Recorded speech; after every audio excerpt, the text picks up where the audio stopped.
Videos like this make me study harder to find out why people go so hard to disprove the Bible. We know it's been tampered with, altered, and rewritten by man. So then why does it still persist to this day, and for what reason? In other words, who benefits from its existence? And so this is a good question, and I'm going to try my best to deal with this comment and answer this question that you left on this video.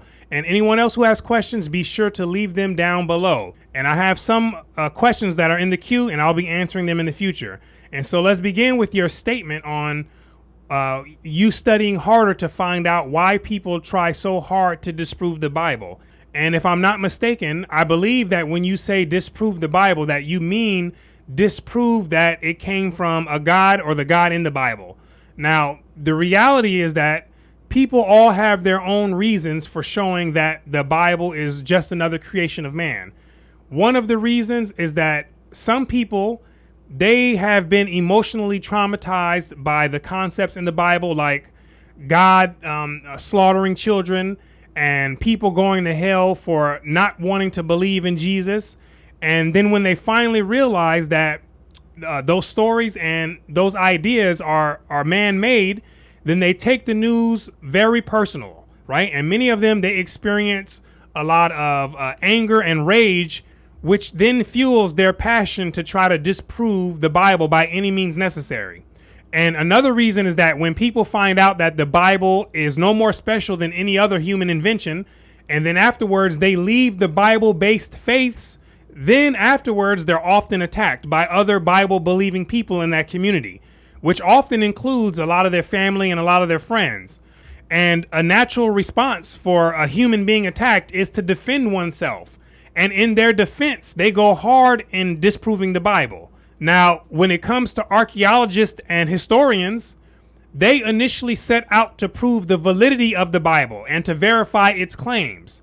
They didn't have a mission to disprove the Bible because most of them were Christians themselves, and their projects were funded largely by other Christians, right? So it'd be disingenuous for people to say that, and I'm not saying that you're saying that, but for other people to say that just because the evidence that they found doesn't support much of the historical and the supernatural claims, that those people were trying hard to disprove the Bible, right? You can't force evidence to be there if it's just not there. And neither should they want to have done that if they were real professionals, right?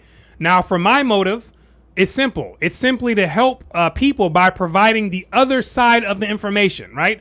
The other information that they never have heard in church, and they never will hear in church, most likely.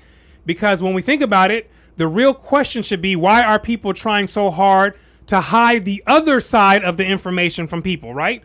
Or why are people trying so hard to keep people in a state of being just a believer, right? These are the questions that people should ask as well, right? And there's a lot of people who want to know the answer to these questions, and they have a lot more other questions that they have that they're never going to get a complete answer when they just rely on an interpretation from another Bible believer, right? So my concern is for the questioners who are looking to find their way on the path.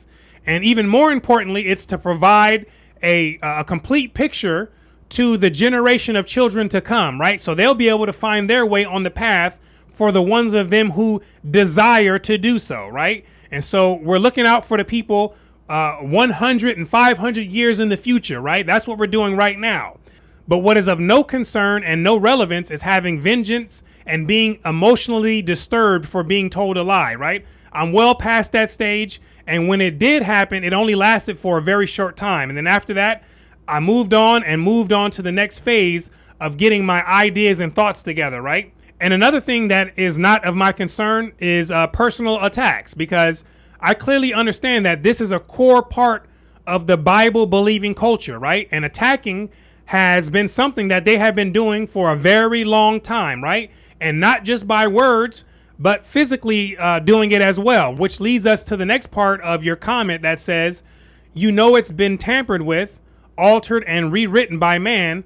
So then why does it still persist even to this day, and for what reason? And one of the biggest reasons why the Bible is still around today is because it was strategically used as a tool by colonists who went around conquering people starting in the 1400s, right? The indigenous people in Latin America They didn't raise up their right hand and say, hey, we want to replace our religious system with the Bible, right? And when they were not using the sword to convert people, they had cunning missionaries coming into places like the continent of Africa and establishing Christianity by exploiting the desperate needs, the vulnerability, and the ignorance of those people.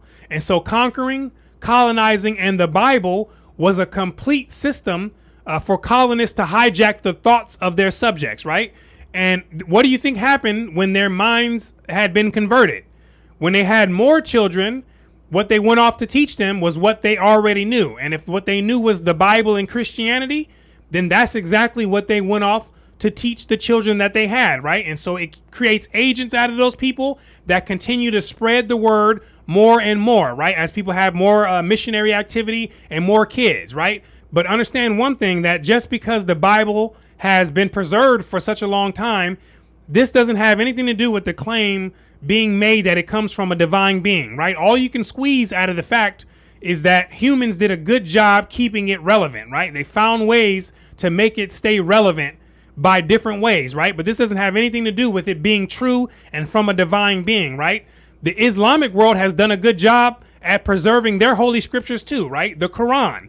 And they've done it by using similar tactics as the Christians, which are the sword and also by missionary work. And so popularity or how old something is, this doesn't reveal anything at all to us about the truth that's contained in the scriptures. And today, being in the information age, we can easily find out what has and what has not been verified in those books. And we also have access to other approaches to those books that only a limited number of people would have had in earlier ages. And we can get a more complete picture of these inherited beliefs, and then we can decide if we want to continue with them or not, right? Now, as far as who benefits from the Bible today, the answer is there's a lot of people who benefit for a variety of reasons. Some people, they use the Bible for comfort, right? And for a sense of certainty that a God is looking over them and loves them and has a place for them after death, right? Which is completely fine. That's a fine way to use it, and it benefits them. Some people, they benefit from it by using it as an avenue to release anger that they have for other people, right? By interpreting the scriptures in a way that makes them feel superior to other people, right? This is a way that they benefit from it. People who like to control people, they benefit from it being around. People who like to study ancient literature, they benefit from it being around. People who extract metaphysical meanings out of it, they benefit from it today.